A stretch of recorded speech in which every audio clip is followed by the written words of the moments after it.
tuning into us today. So we've got an absolutely amazing life lesson with you today, and it's with a gorgeous friend of Now Is Your Time, a lady by the name of Heather McDonald.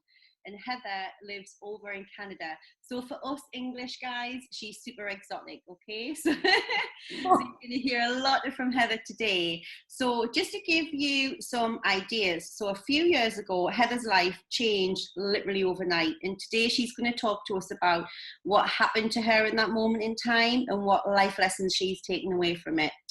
So hi, Heather. Hello. It's so fun to hear my name with your accent, especially McDonald's, because I'm used to, McDonald, and you guys say it sounds so pretty. McDonald, yeah. So I'll have to say it in Scottish for you, because it's actually... I know, yes. Your dad is Scottish, yeah? Yes, he was. So we just want to know a little bit about you. So we've told our listeners, obviously tuning in to us today, that really your life a few years ago took a massive U-turn that you hadn't seen coming. So just tell us, like, what the circumstances surrounding that, what was happening in that lead up, how good your life was and what happened. So it was 2012, and it was sort of, my life changed in an instant, well, 3 times in the same year, actually. January 2012, New Year's Day, I was working as the director of education for a private, similar to a private college, basically, you would say, for kids, for extra help, for tutoring. And I ran the program. I had been a teacher and I had been a therapist. I am now neither one of those things. My life just keeps on moving. And I was starting to do a lot of writing and designing and creating for people sort of on the side as literally a creative outlet and a way to make a little bit of extra money. I had 3 children and I was married, and my best friend in the whole world was my father. So that's basically a snapshot of what life was like. Money was a little bit tight, but we were doing okay and everything was pretty good. My son especially had a lot of panic and stress issues, and some anger-based panic and stress issues, because that's typical for little boys. If their girls feel panicky, they have panic attacks. Mm-hmm. If boys feel panicky, they have temper tantrums. Mm-hmm. So in 2012, in February, basically, my now ex-husband and I separated, and he left. And then in July of the same year, so I had to really get used to the idea of being a single parent. My parents were not supportive of the divorce. We had tried counseling, we had tried all kinds of different things. We just were not the people. We had been together for 10 years, and over those 10 years became very different people. Mm-hmm. And when I realized that I wouldn't go on a first date with this person, I also realized I probably shouldn't be married to this person. Yeah. And my children were seeing a marriage that was not what I would want for them. Mm-hmm. So that was really my biggest impetus to leave. Mm-hmm. Was I was modeling this every day for my kids, that this is what you should expect when you are being a husband, and this is what you should expect when you're being a wife. And that wasn't okay for me. Mm. And then in July, my father had been having a headache for a while, and he was an avid golfer, and he was having trouble adding up his golf scores. It was the only thing that was sort of coming out at the start of July. Okay. And then the night of July 22nd, he had a seizure. Now, in 2004, the other member of my support team growing up was my younger sister, and she had epilepsy. And she had a mosquito bite when she was 2 years old. It left her with viral encephalitis. It's a whole long story, but it took her, she died at 22. She got sick at 2, so she was sick for 20 years. So we knew how to do long-term hospital. We knew how to do long-term sickness. Yeah. She died when I was 8.5 months pregnant with my son. Mm-hmm. So she never got to meet him, which was one of my biggest regrets in life, was that they'd never had that chance to meet. Mm-hmm. So when my dad got sick, he had a seizure, and we kind of knew how to deal with seizures, again, because having a kid who has epilepsy your whole life. But he went into the hospital and they said he has a glioblastoma right about here. And that is the most aggressive kind of brain tumor. There is no surviving it. There's no treating it. And we were really upset because my sister and I actually had babies on the same morning. Really? Half an hour apart. Wow. I won by half an hour. So yeah, so we always called them the twin cousins because they were, I mean, literally born in the same city at 2 different hospitals. And so my poor parents had to choose which hospital to go to, and it was pretty funny. Wow. So, talk about being in sync with your know. siblings. yeah. So they were 2 at the time. They had just turned 2. And we thought, oh my goodness, he's not going to see them graduate. He might not even see them enter school in kindergarten. So that was our thought in July, and then in August, things went downhill pretty quickly, and then he died in September. Oh my God.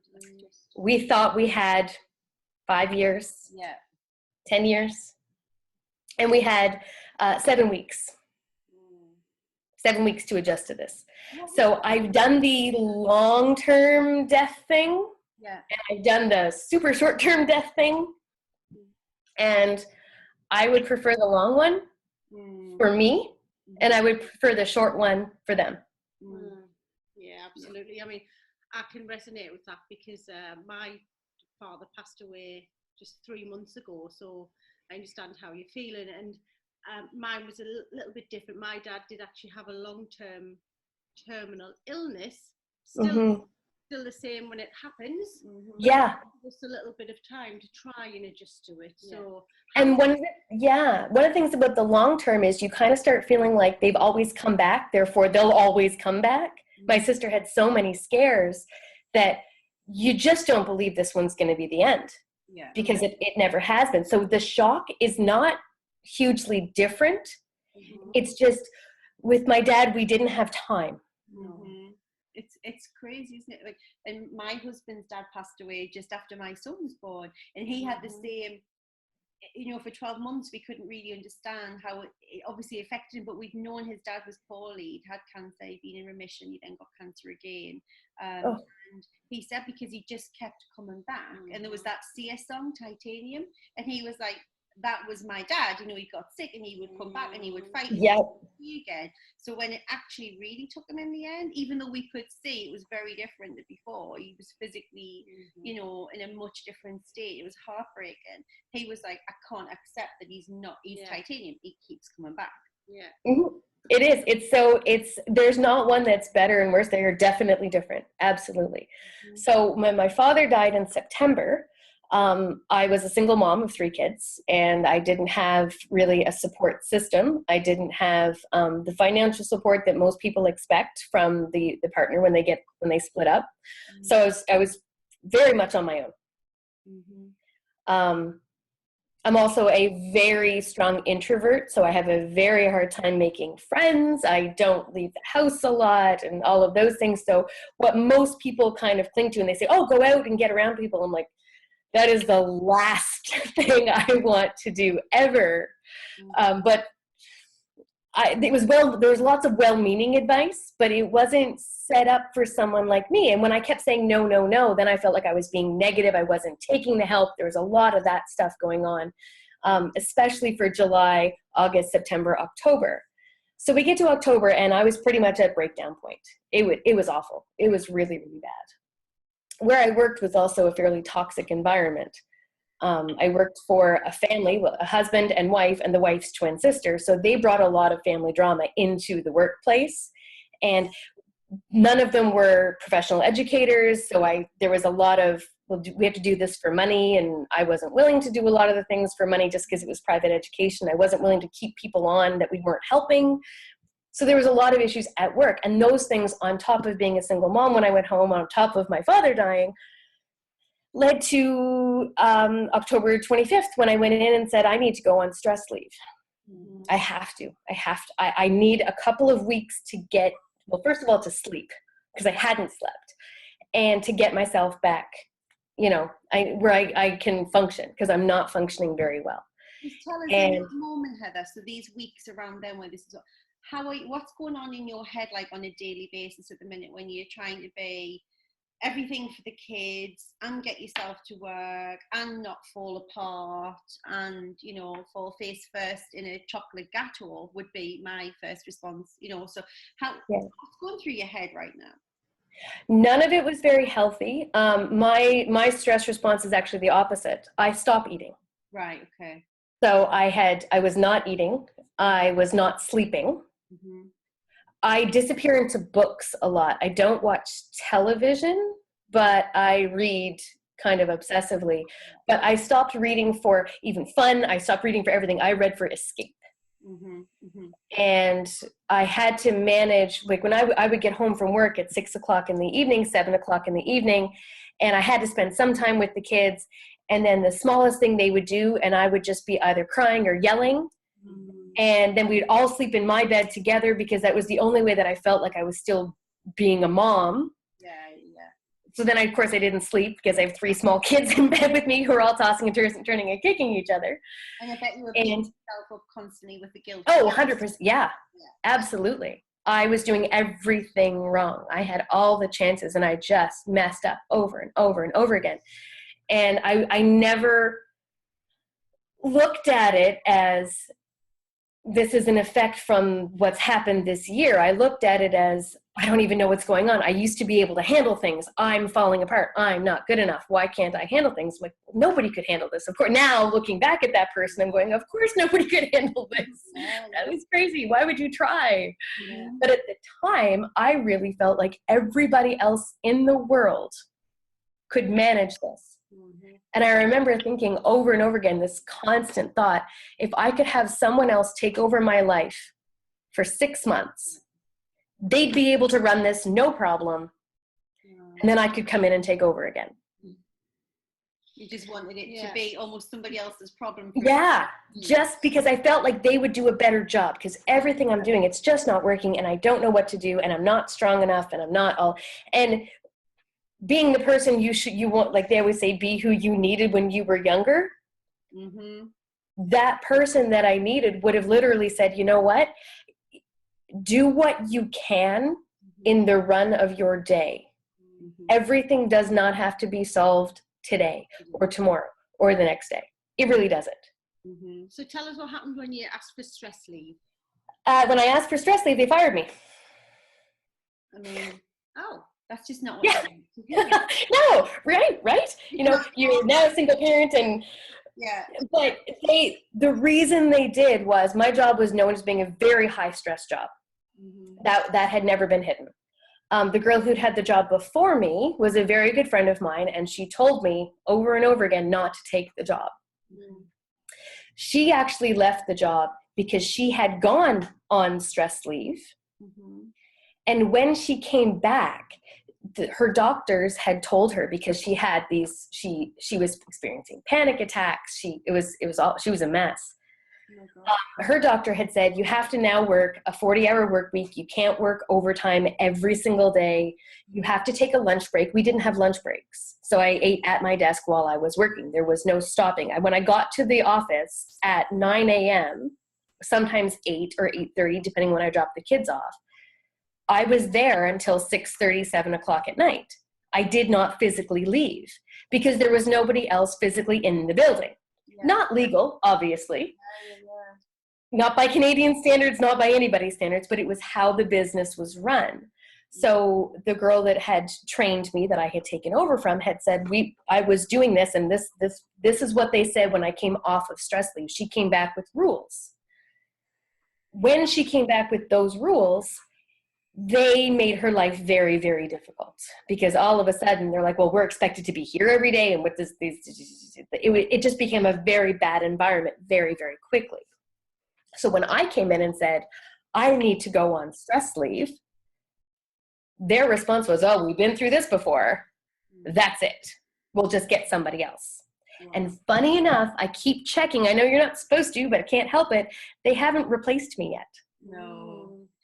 They're actually running an educational facility without an educator at the helm. They just have a business owner who's trying to run it, who's not an educator. And I was like, kind of vindication in a sense, because I told you this is like, and this is really hard, but I know that they can't be serving the kids properly. So that's something I try to very much, I have to drive by the place all the time, but I have to put that in kind of a little box. Yeah. So October 26th was the day I went in, and I told them on the 25th I was going in to